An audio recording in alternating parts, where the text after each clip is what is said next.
La bienvenida y saludamos a nuestra editora general Montserrat Rolano. Buenos días, Monse. Muy buenos días. Y a nuestros panelistas, don Tomás Duval, bienvenido. Como siempre es una alegría tenerlo acá. Hola, muy buenos días, Patricio, Montserrat. Sí. Y don Alejandro Olivares, académico de la Facultad de Gobierno de la Universidad de Chile. Muchas gracias por estar acá. Gracias por la invitación. Bienvenidos, Tomás, Alejandro. Bueno, entremos de lleno en el tema presidencial que todos los días va teniendo sus cositas novedosas, ¿no? El día de ayer se presentaron algunos integrantes del esperado comando de Evelyn Matei.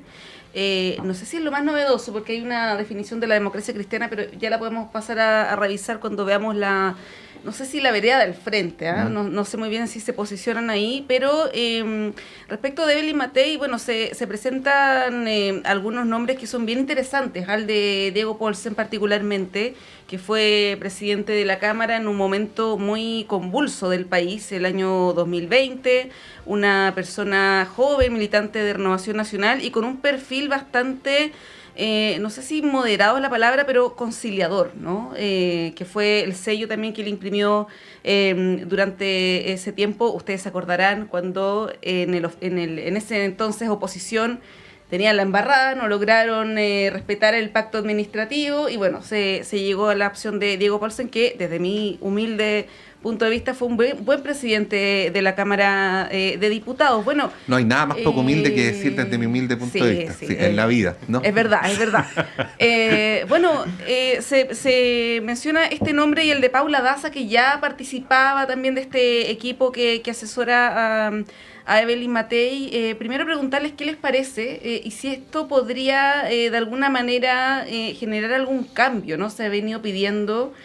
algunos lo han pedido a gritos, ¿no? Esto de el generalísimo, el comando, ¿no? Y bueno, se presentan estos nombres bien interesantes en un contexto donde la campaña de Evelyn Matei está probablemente en su momento más débil en términos de opinión pública, ¿no? No sé si eso tiene un correlato en las encuestas, ya ha bajado un poquito, pero no necesariamente algo muy sustantivo. Tomás Duval, ¿cómo lo ves?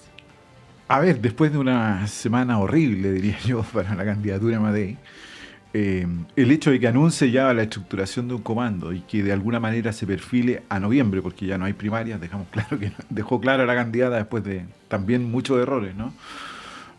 Hasta el chichirano entre medio, digamos, ¿no? Sí. Para colocarlo, ¿no? Me parece nuestro que colega chichirano. Sí. Me parece que desde esa perspectiva me parece que evidentemente necesitaba un diseño y una estrategia y partir por eso me parece que estructurando un comando y luego tener un diseño y una estrategia con miras a noviembre me parece una medida adecuada en este momento. Vamos a ver si todos estos nombres que tú, Montserrat, has dado, etcétera. A mí me parece el nombre de Diego Paulsen me parece un buen nombre en el sentido que tiene experiencia política,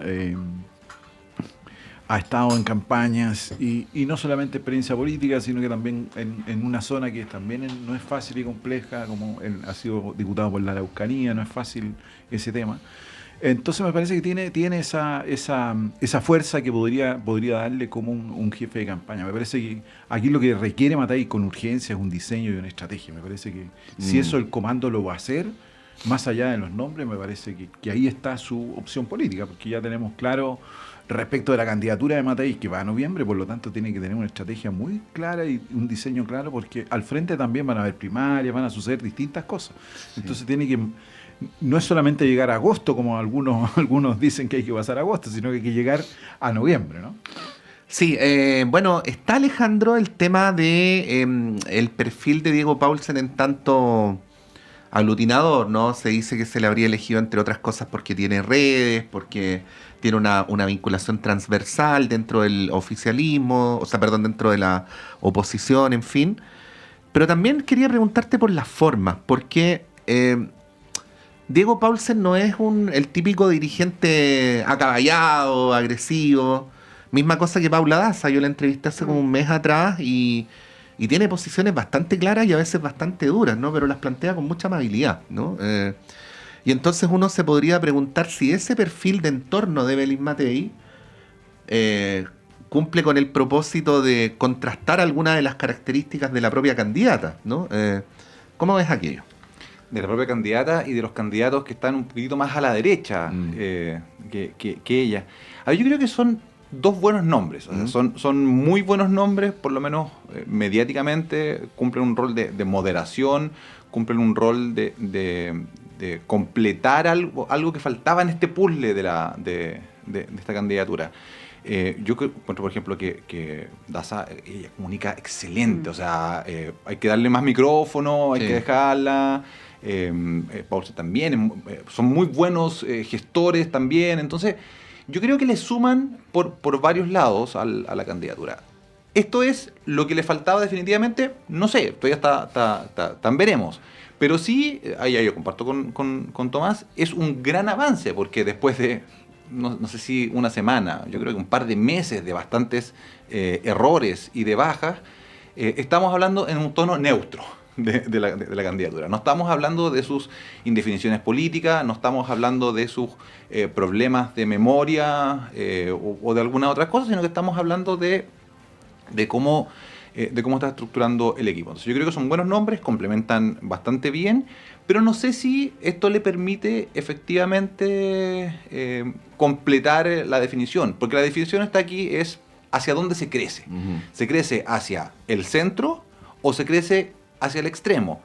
Pareciera ser que lo más lógico es que se mantenga un poquitito más hacia el centro sin descuidar el extremo, porque el extremo va a competir también, pero también hay que ganar por el centro para moderar el discurso y para que no pase lo que le pasó en su momento al socialismo democrático en la elección presidencial anterior, que por faltas de acuerdo, por faltas de definición, por llegar tarde a la primaria, por hacer un montón de cosas, terminó tercero, cuarto. Entonces, en realidad, yo creo que aporta. Eso. Sí, ahí Tomás, la pregunta es si es que existe una definición o un diseño de crecer hacia el centro y no hacia el otro lado, digamos, ¿no? Con estas figuras uno podría pensar que quizás está ese ánimo, pero hay que ver también las acciones de la candidata. Yo les mencionaba antes de salir al aire un tweet, un posteo en Twitter de Evelyn Matei ayer, donde hace una encuesta y pregunta sobre los reos de alta peligrosidad, si es que la gente estaría dispuesta de enviarle una cárcel al desierto, ¿no? Pareciera no ser acciones de un candidato que va punteando y que no tiene la necesidad de hacer ese tipo de acciones comunicacionales, ¿no? Quizá alguien que está más en la marginalidad, lo digo con respeto, pero no la persona que va supuestamente a gobernar el país, ¿no? Ahí lo pregunto porque, por ejemplo, ayer estuvo aquí Jorge Correa Sutil, que no es precisamente un marxista, y él se refirió en muy duros términos a Evelyn Matei a propósito de los dichos la semana pasada sobre la dictadura. Dijo que es un error muy grave del cual es difícil salir, ¿no? Y él es representante también de ese mundo de centro, ¿no? Sí, no necesariamente militante de la democracia cristiana, pero sí de esa sensibilidad de centro al que me imagino también Matei aspiraría a llegar. Sí, aquí está la lógica y estratégica de cada campaña, ¿no? Primero avanzo sobre los propios y después me movilizo hacia otro lugar. Yo creo que ese es el punto de inflexión que uno esperaría que la campaña de Matei tome, ¿no? En el sentido de que, claro, tampoco puede decir, miren, voy a mirar al centro única y exclusivamente porque tiene un flanco muy fuerte, una competencia muy fuerte a su mano derecha, digamos, ¿no? Entonces, primero tiene que consolidar, yo creo que tiene que consolidar esa votación que obtuvo Chile Vamos en la elección municipal. Ese es el punto central.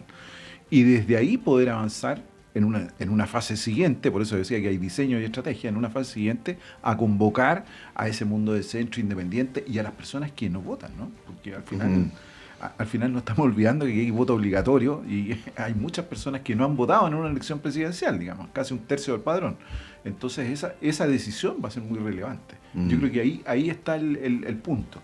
Ahora, en materia de derechos humanos no tengo duda que se equivocó profundamente. Si ese costo ya lo tiene que asumir y lo va a permanecer durante toda la campaña. Se lo van a sacar de nuevo. Vamos a ver si... Ahora, eso no será un tema que va a definir a veces porcentaje o no, eso no lo sabemos. ¿Por qué insiste en seguridad? Matei insiste en seguridad porque es el gran tema, ¿no? Y por eso, y de alguna manera con ese tema intenta dejar en cierta incomodidad tanto a Kast como a Kaiser, ¿no? Porque aquí cuando suben unos y otros en las encuestas, lo que uno ve es básicamente traspaso de votos, traspaso de adhesiones, básicamente en las encuestas, lo que veo, ¿no? Es traspaso de adhesiones entre Kast. Cuando creció Matei, Kast se fue hacia abajo. Matei volvió a sus 17, 18, o lo que queramos de por ciento, y Kast volvió entonces a subir. Entonces hay ahí también una cierta volatilidad en el electorado de la derecha, que también es importante tenerlo. Ahora, Matei, yo diría, la candidata Matei improvisa, y esa es una característica muy propia.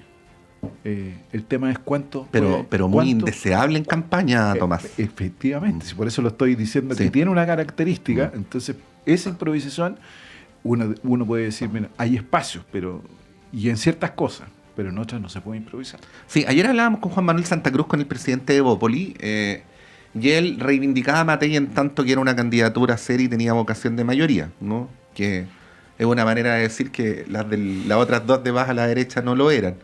Pero igual yo le preguntaba por este tema de la cárcel, o sea, no sé, si entrevistamos a cualquiera de los académicos, Alejandro, de la facultad donde tú trabajas y que siguen este tema, Fruling, Moore, todos nos van a decir que esto de poner una cárcel en el desierto no cumple ningún propósito para efectos de combatir la delincuencia y el crimen organizado, porque además la palabra desierto, ¿no? Tiene esta cosa como del castigo adicional, como de llevar a esta gente a un lugar especialmente inhóspito, ¿no? Pero bueno, está haciendo esa jugada. ¿Está en un dilema Evelyn Matei? O quizás, y también se le pregunta a Tomás, sería tan sencillo como dice el estándar de las elecciones en Estados Unidos, pues ganar la primaria hacia el polo y ganar la presidencial hacia el medio, ¿no?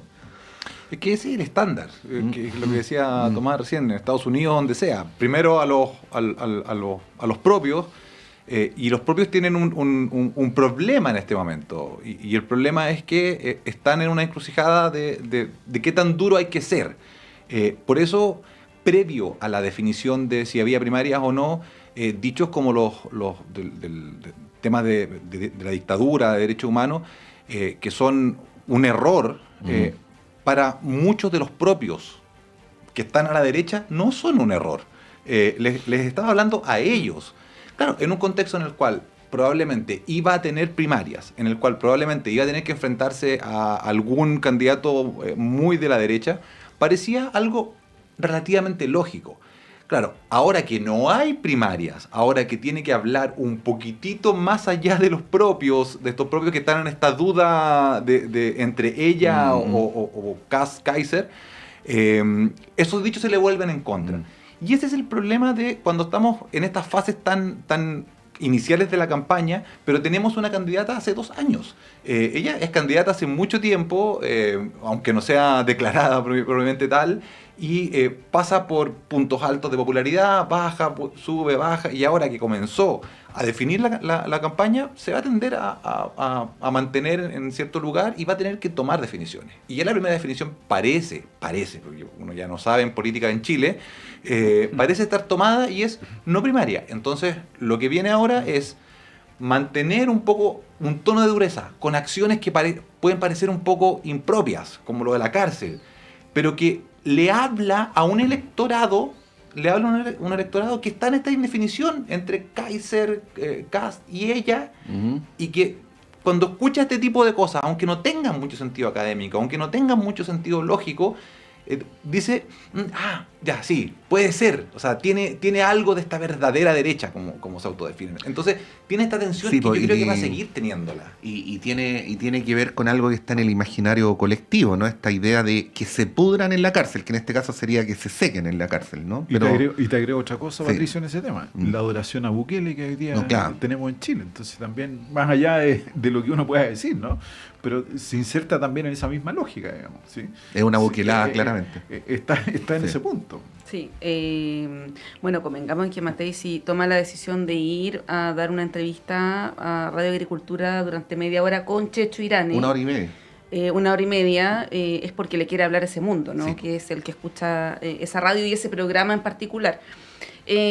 Ahora, Tomás, Alejandro, a propósito de esta buquelización de la política, porque esto no es una cuestión solamente de Evelyn Matei, lo hemos visto con Kast, con Kaiser, y ayer me llamó mucho la atención una declaración de la presidenta del Partido Socialista, senadora y candidata a la vez, con este triple rol, senadora y además integrante de la Comisión de Seguridad, que dijo que ella era partidaria de que militares apoyaran a carabineros en labores de orden público, una cuestión que la verdad no tiene mucha evidencia, que ha sido descartada por los propios militares cuando esto se ha conversado con ellos, en fin, hay una discusión ahí que tiene mucho que ver con esto, ¿no? Y Paulina Bodanovich dice también que ella es mucho más dura que el gobierno en materia de seguridad. Cosa que llama la atención porque el ministro del Interior es de su partido, digamos, ¿no? Que hace pocas semanas era ministro del Interior y Seguridad Pública. Y bueno, llama la atención que tiene que ver con una suerte de desmarque gradual del gobierno. En el caso de Bodanovich es bien evidente.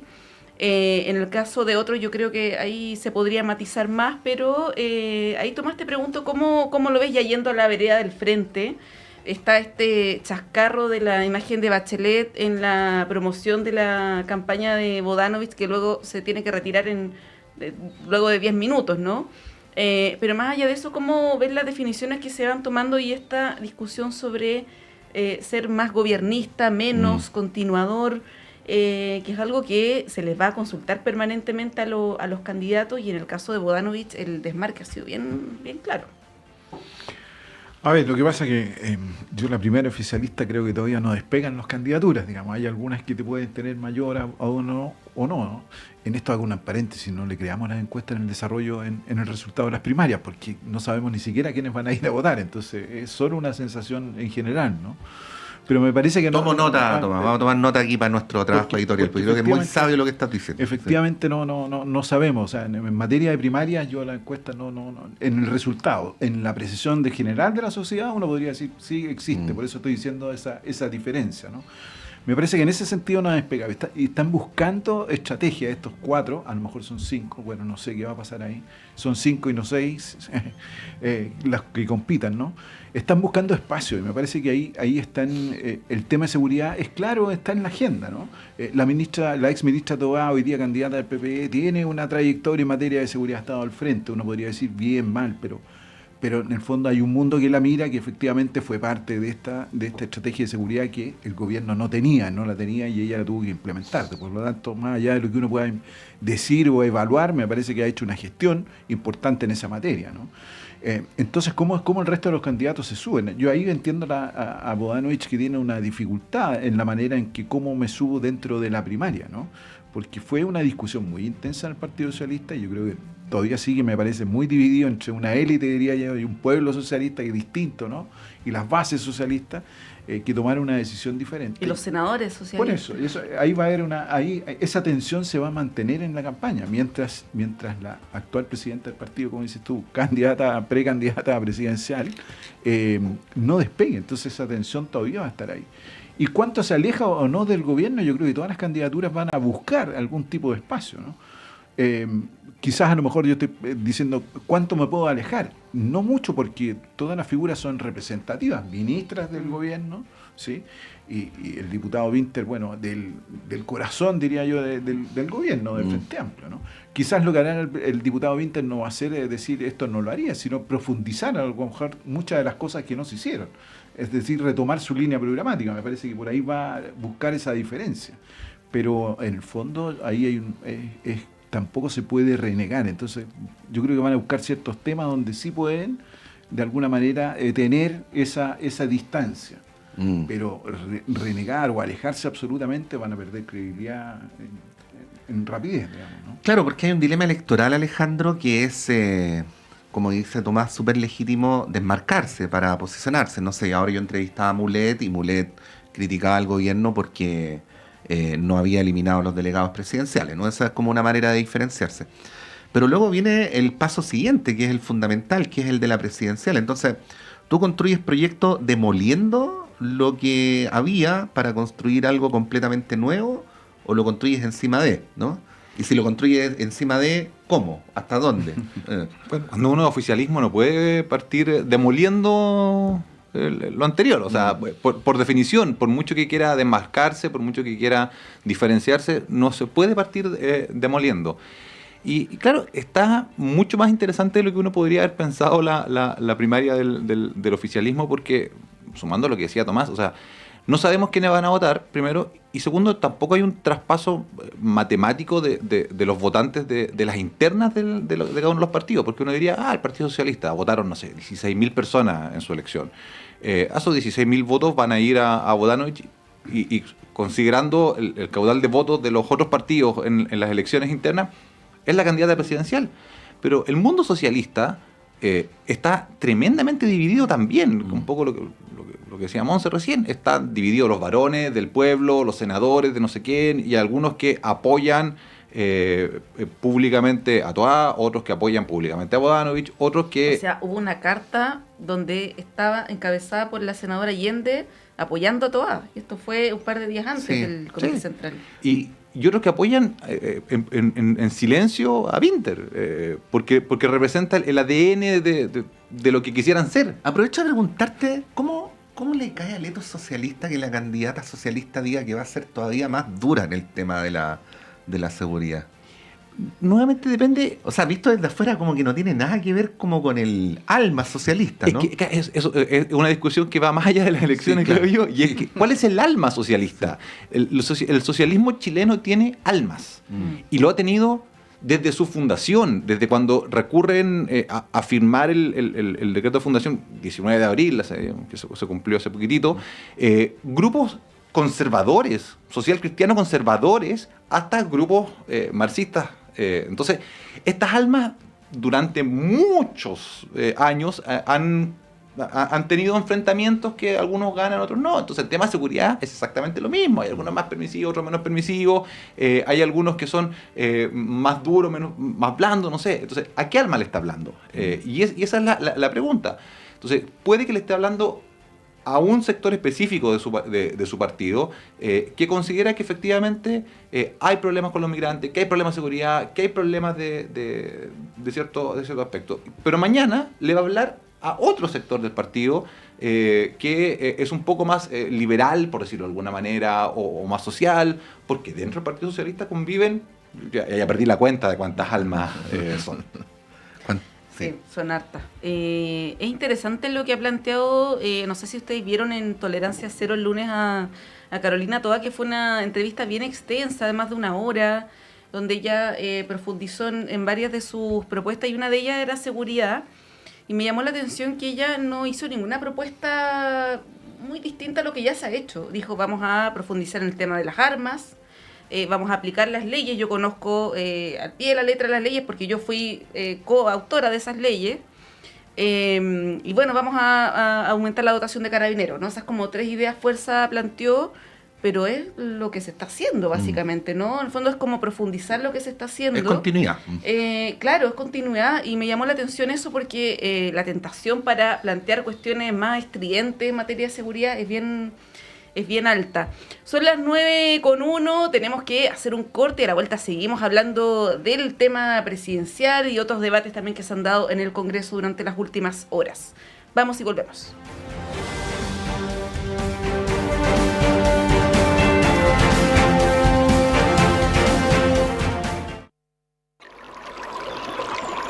Aguas Trayén o Cascada en Mapudungún es la mejor agua purificada con tecnología de última generación. Para más información, visite su página web www.aguastrayen.com.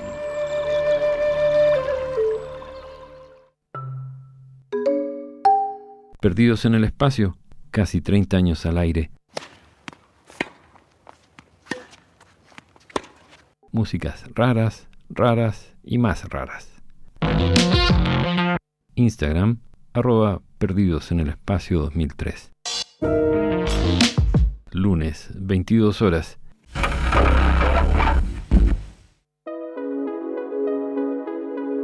Adentrémonos en el fantástico mundo australiano.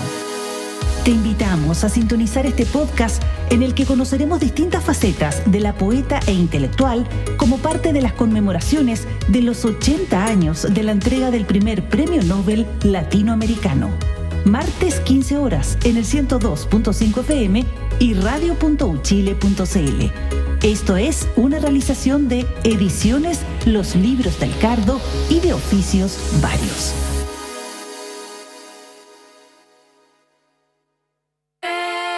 Saludos a todos nuestros auditores y auditoras de Radio Universidad de Chile. Les habla Jan Flores Quintana, cientista político, y les invito a escuchar todos los miércoles a las 22:30 horas el programa Memorias de Futuro.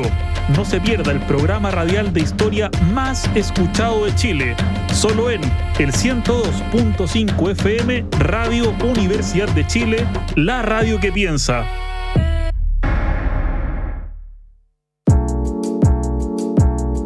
La Universidad de Chile te invita a participar en una nueva versión del Diplomado en Educación, Memoria y Derechos Humanos, impartido por el Departamento de Ciencias Históricas de la Facultad de Filosofía y Humanidades, junto al Museo de la Memoria y los Derechos Humanos. Este diploma de extensión busca capacitar teórica y prácticamente a profesionales vinculados a la educación, los derechos humanos y las memorias, con el objetivo de construir un mundo más justo desde el conocimiento y la reflexión. Diplomado en Educación, Memoria y Derechos Humanos. Más información en filosofia.uchile.cl/extensión.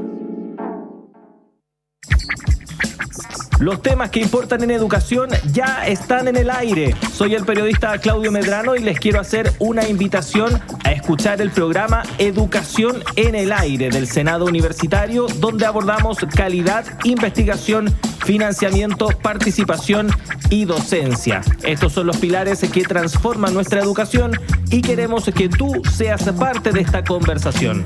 Todos los martes a las 18 horas en el 102.5 FM y radio.uchile.cl.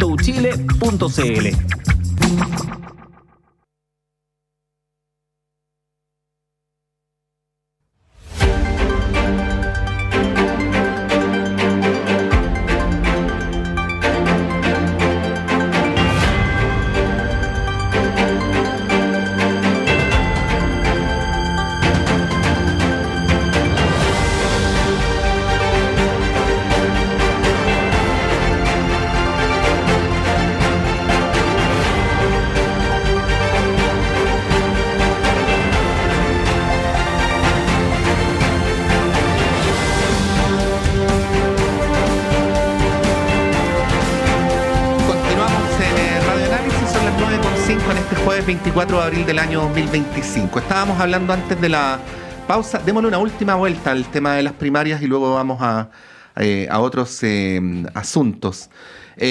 Bueno, está el tema de cómo se van configurando las distintas opciones. Hablábamos algo de eso en la pausa, Tomás, porque aquí hay hartas variables, ¿no? Primero está el carisma de los candidatos y su posicionamiento. Algunos tienen una trayectoria mucho más conocida que otros.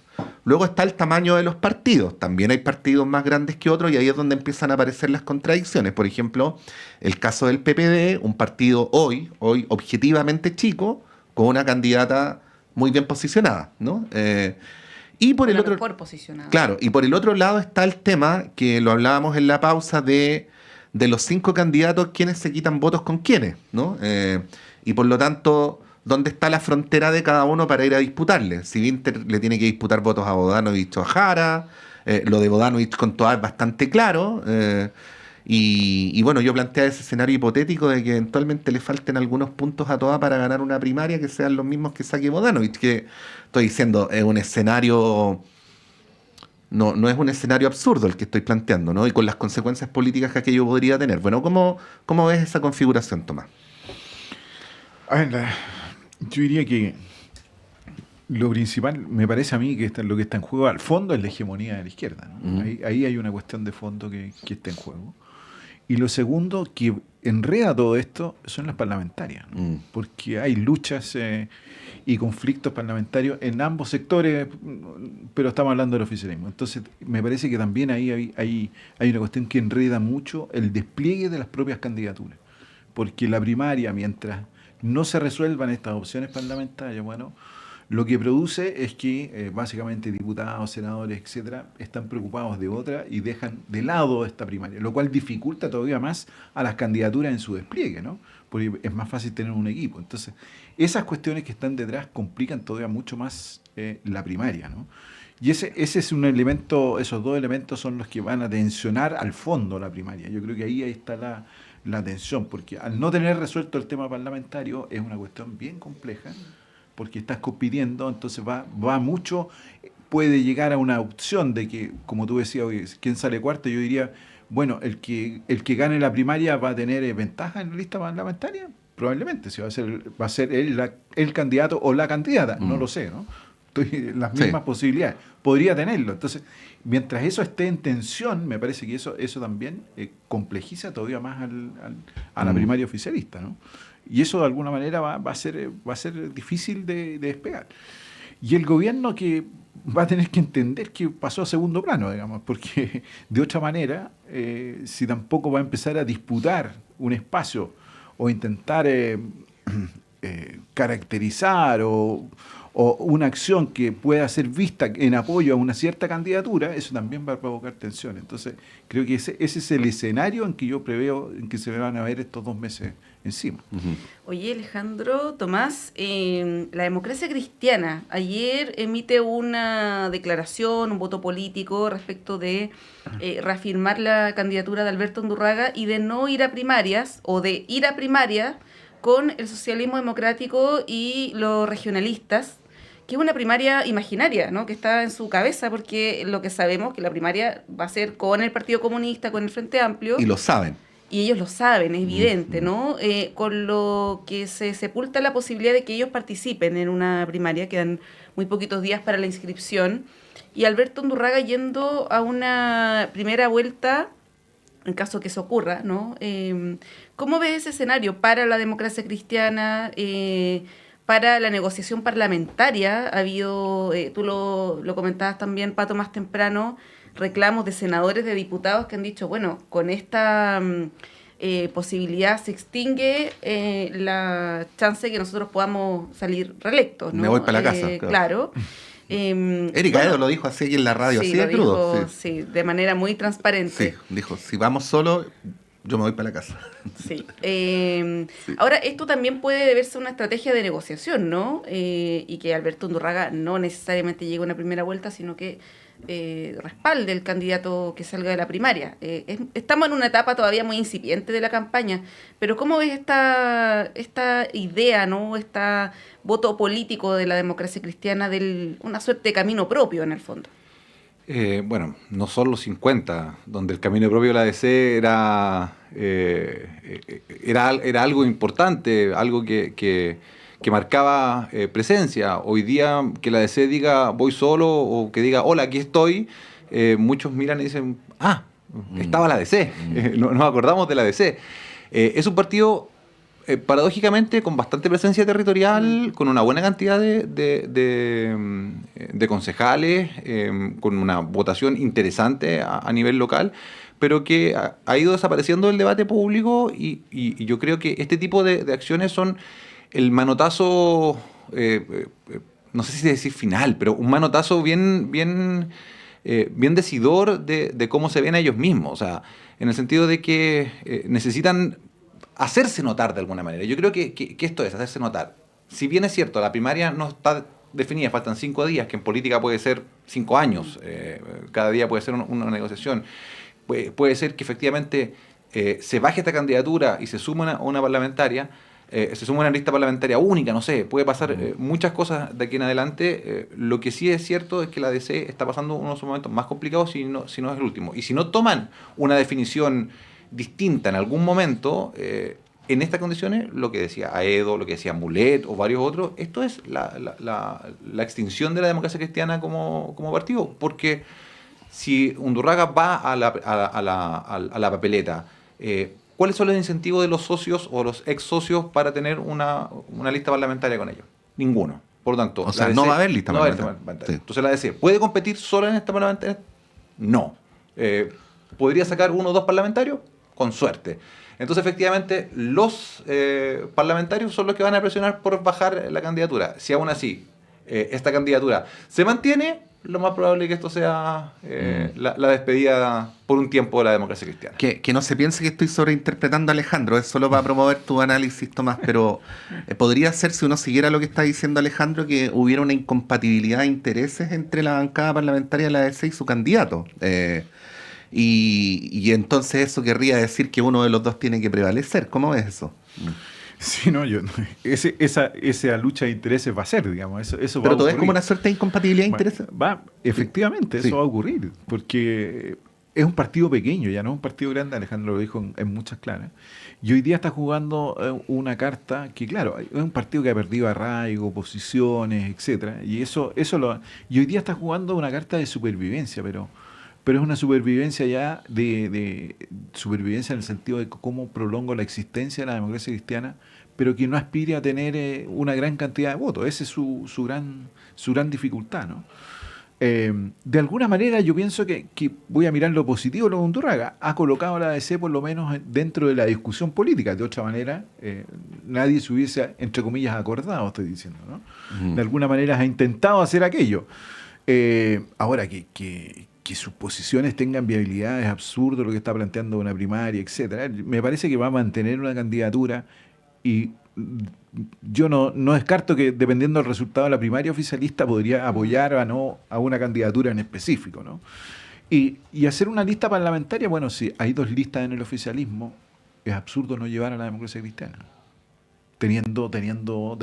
siendo parte de esa lista, ¿no? Dependiendo cómo se configuran esas listas parlamentarias, ahí, por ejemplo, Aedo podría no irse todavía para la casa y competir nuevamente, ¿no? Para decirlo en esas palabras. Si hay dos listas en el oficialismo, me parece que hay una puerta abierta para la democracia cristiana ahí. Ya lo demostraron en las elecciones pasadas municipales, por Sí. ejemplo. A la DC le quedan 3 senadores, ¿no? Como la canción de los perritos tenía 5, ahora le quedan 3, que son Proboste, Flores y Huenchumilla. De los 3, Proboste y Huenchumilla tienen que ir a la elección, ¿no?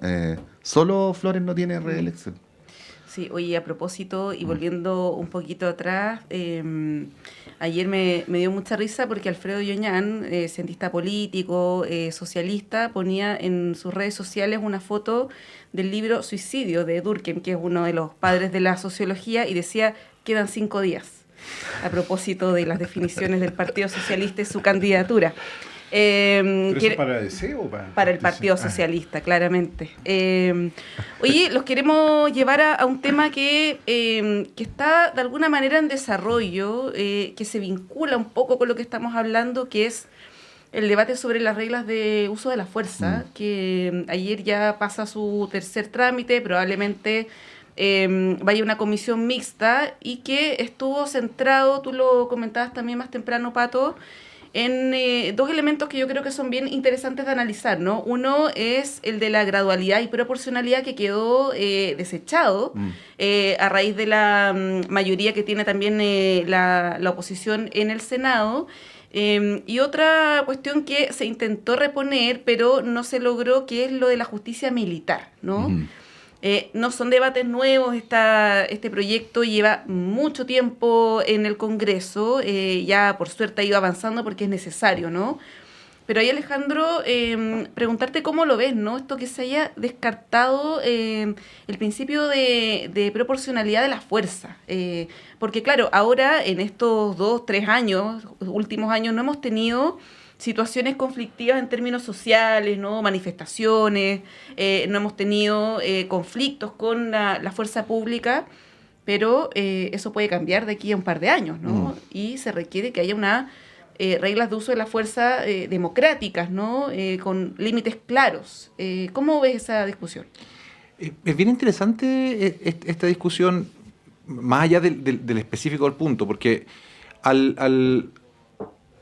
este es el típico ejemplo de lo que ocurre con algunas leyes, que le sacamos una parte, le quitamos cambiamos una palabra o cortamos una frasecita y la ley queda coja, queda incoherente, queda inconsistente internamente. Entonces, lo que hace es que en realidad si esta ley, supongamos, se aprobase tal como está, es una ley que en realidad es un proyecto que en realidad no va a significar mayor cambio, porque el fondo real, que es la proporcionalidad, que es que tengamos un control real, de que haya gradualidad, de que se pueda controlar efectivamente el uso de armamento hacia los civiles, que no se le pueda disparar a la cara, que diga expresamente la ley, no a la cara o a partes sensibles.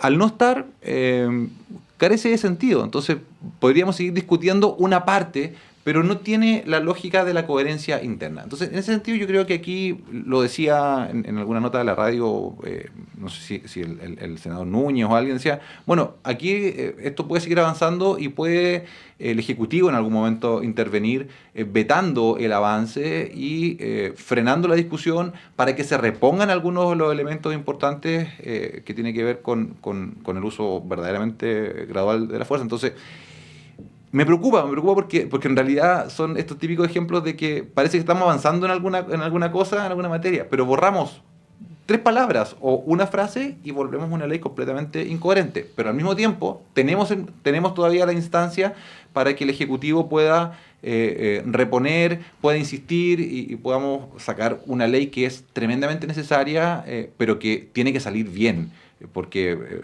pues si no el costo puede ser incluso mayor de que salga mal. Sí. Ahí, Tomás, hay un par de cosas que a mí me preocupan, y te las comento para cómo lo ves. Lo primero es que esta discusión parlamentaria nos demuestra que, a pesar de que hay varios que vienen sosteniendo que debemos avanzar hacia consensos de Estado respecto a cómo enfrentar el tema de la seguridad ciudadana, esta discusión parlamentaria nos demuestra que el tema de las policías sigue siendo un tema de tironeo, no consensual, que polariza. Y eso me preocupa en términos sistémicos. Ahí un primer elemento para que lo podamos analizar. Pero luego un segundo. Si la mejor manera de respaldar la labor policial es a la manera de la oposición, que es démosles las atribuciones para que puedan hacer lo que estimen, o a la manera del oficialismo, que es una manera de proteger a la labor policial, es poner límites, ¿no? Porque incorpora el siguiente punto, que es el de la legitimidad. En circunstancias de la situación política reciente, donde ha habido menos represión en manifestaciones sociales, aumenta la popularidad de Carabineros. Manifestaciones sociales tampoco. Por eso, aumenta, ¿no? Cuando hay manifestaciones sociales y represión, baja. O sea, uno ve claramente, por ejemplo, que en las movilizaciones estudiantiles del 2011, la legitimidad de Carabineros se cayó. Para el estallido social, se cayó. Ahora algo estático. ¿No? Exactamente. ¿Cómo lo ves? Yo te diría que hay otro punto de fondo que también me llama la atención, que tenemos que considerarlo. Estamos invitando a la seguridad interna a las Fuerzas Armadas. Sí, de hecho, eso está pasando en la ley, aunque se diga que hay infraestructura crítica, se diga otras cosas, pero la estamos involucrando. Ese es un cambio en la sociedad nuestra, ¿no? Porque las Fuerzas Armadas no tenían ese rol, ¿sí? Y ya cuando las tenemos en la frontera, en otras cosas, hemos cambiado su rol. Y eso es una cuestión que no sé si la izquierda ha tomado conciencia, porque es una posición que nunca la había encontrado en ese ámbito, ¿no? No estoy haciéndole un cargo, sino que me estoy diciendo que aquí hay un cambio en ese punto. Y lo segundo que también hay que mirar, yo estoy de acuerdo que tiene que haber proporcionalidad, que tiene que haber legalidad, proporcionalidad y gradualidad, tiene que existir, ¿no? Lo que me refleja aquí también en lo del Senado, más allá de la proporcional, yo creo que hay una desconfianza en la justicia de parte de un sector político, de los que votaron en contra. Y eso sí que me parece grave, porque estamos en democracia, o sea, no podemos seguir, está bien, el Poder Judicial ha tenido muchas dificultades en el último tiempo, pero las instituciones y básicamente los poderes legislativos deben respaldar la acción del Poder Judicial. De otra manera, no estamos en la ley de la selva. Me parece que es una mala señal en ese sentido. Y respecto al tercer punto que quería colocar es que, ojo, que si ponemos tantas reglas, al final vamos a terminar entramando lo que queríamos hacer, al revés de lo que estaba planteando Alejandro, ¿no? Porque si ponemos tantas reglas, al final quedan todos parados y nadie va a hacer nada, ¿no? Un poco lo llevo, perdón, con el ejemplo, no tiene ese sentido, ¿no? Los profesores que hacen clases llenos de reglas y reglamentos, etcétera, muchas veces dicen, tengo muchas imposibilidades, por ejemplo, cuando dos estudiantes se están golpeando, tengo que tener ciertas dificultades. Si lo agarro de un brazo muy fuerte, también puede ser encontramiento. Estoy exagerando, ¿no? Es para que se entienda la idea. También sobreponer reglas al final puede terminar invalidando. Pero me parece que en toda democracia tiene que haber una proporcionalidad en el uso, y eso lo aprecia ¿quién? En última instancia la justicia. Eso me parece lo más democrático. No veo que las reglas de uso de la fuerza no deben tener proporcionalidad, ¿no? Sí, Alejandro, bueno, el tema que plantea Tomás es interesante del rol de los militares, que también está incluido en esta ley. Porque claro, tenemos militares en la frontera norte, tenemos militares en la Araucanía, una situación de excepción que ya se transformó en nuestra normalidad, y hay propuestas que apuntan a que los militares tengan un rol más activo, no solamente en la infraestructura crítica, que eso existe en otros países donde, por cierto, hay una amenaza terrorista latente, en Europa, por ejemplo, que no es el caso de nuestro país, salvo en la Araucanía. Pero acotado, digamos, a propósito de lo que pasó en el sur, ahí en Santa Bárbara. Pero bueno, el rol de los militares es interesante analizarlo porque los países que lo han incluido, por ejemplo México, no ha tenido muy buenos resultados, ¿no? Para el combate, por ejemplo, del crimen organizado. Tú conoces bien la experiencia ecuatoriana, ¿no? De cómo era, para parafrasear un seremi, una taza de leche.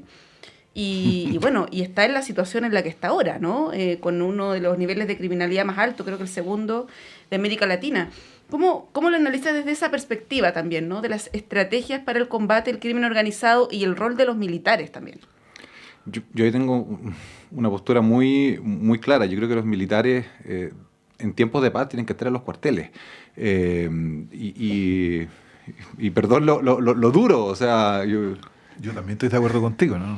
Oye, pero no solamente gente de izquierda, aquí Undurraga, el diputado Francisco, quiero decir, Manuel José Sandón, se han manifestado contrarios al tema. Entonces, ya sea infraestructura crítica, frontera o lo que sea, si no estamos en una situación excepcional, muy particular, los militares tienen que estar especializándose, trabajando, preocupados de otras cosas en los cuarteles. Esa es su misión y esa debiese mantenerse como su misión. Por lo tanto, yo estoy súper en contra de cualquier cosa que tenga que ver con darle atribuciones y roles que vayan más allá de eso. Independiente de lo que a mí me gusta, de lo que yo creo, efectivamente les hemos comenzado a dar cierto rol que yo considero que es una señal muy preocupante de la incapacidad de nuestras policías y en último término de la incapacidad del sistema político para procesar los problemas que estamos viviendo. Entonces, como estamos viviendo problemas que no entendemos, ¿cuál es la forma rápida de procesar? Declarar estado de excepción o algo similar y mandar a los militares con sus trajes, con su metralleta y con todo, a hacer un despliegue que genera un símbolo de autoridad. Y en realidad lo que debiésemos hacer es trabajar más de largo plazo. También necesitamos trabajar en el corto plazo, yo sé, pero trabajar de más de largo plazo con las policías, la reforma de las policías que pasó de ser un tema número 1 a no estar en ninguna parte de la agenda de este gobierno, a trabajar, a repensar fuerzas especiales y un montón de otras cosas. Yo creo que debiésemos ir darle una vueltecita un poquitito más larga en el sentido de pensar cuál es el rol de las policías, cuál es el rol de ciertos grupos dentro de la policía. Tenemos que militarizar más la policía, tenemos que dotarla de algún otro tipo de herramienta, tenemos que cambiar su estatuto, su formación. Yo pensaría más por esa línea, más que en lo peligroso que es tener los militares en la calle. Y además, con contextos bien particulares, la capacidad de fuerza que tienen. ¿Qué pasa si en algún momento ellos también están vinculados con el narco o comienzan a hacer... ¿Qué pasa si el narco corrompe a los militares? Corrompe a los militares. O sea, ya, no estoy diciendo que los cuarteles no los vayan a corromper, pero sí es más difícil. Hay que tratar de sacarlos de la primera línea. Tomás Duval. Estando de acuerdo con... Ahora, me parece que sí pueden hacer infraestructura crítica, eso podemos tenerlo, pero la utilización en otras materias, eso es lo que preocupa respecto a las Fuerzas Armadas. Ese es un tema. Pero en Latinoamérica hemos tenido esa tendencia, lo hemos seguido incorporando y vamos en esa línea. Yo no veo que vamos en la línea al revés, ¿no? Para disgusto mío, a lo mejor, y probablemente Alejandro aquí, ¿no? Pero América Latina me ha ido dándole más atribuciones a los militares, más que circunscribiendo. Y es una cuestión bien curiosa, ¿no? Porque los vamos incorporando en esto. Ahora las policías, sí, también las policías, hay que reformas no hechas, ¿no? A mí me llama la atención un país democrático que todos los policías hablen de todo. Aquí deliberan permanentemente acerca de hechos y aparecen en la televisión, en la radio, en todos lados, dando opiniones. Pero ¿en qué democracia uno ve que las policías tienen que hablar, ¿no? ¿Y para qué decir en otra democracia el director de la PDI no estaría hoy día en el cargo? O sea, con lo ocurrido, ¿no es cierto? Con lo ocurrido recientemente con la incorporación de la ex jefa de inteligencia. Sí. En cualquier democracia no estaría, pero en Chile no ocurre. Como condujo el general Yáñez, la última parte de su periodo como director fue una cosa que en una circunstancia normal no podría haberse aceptado. General Yáñez recibe el apoyo del Partido Demócrata ante querella en su contra. Eso no, evidentemente fue un... Pero no lo hizo una vez, lo hizo varias veces. Sí. Bueno, estamos llegando al final, no del programa, del bloque. Don Alejandro Olivares, muchas gracias. Muchas gracias por la invitación y una gran conversación. Saludos a la Facultad de Gobierno, calle Santa Lucía. Sí. Tomás Duval, muchas gracias por haber venido. Muchas gracias por la invitación, Patricio. Gracias, Tomás, Alejandro. Alejandro. Breve alto y a la vuelta Claudio Medrano con ustedes.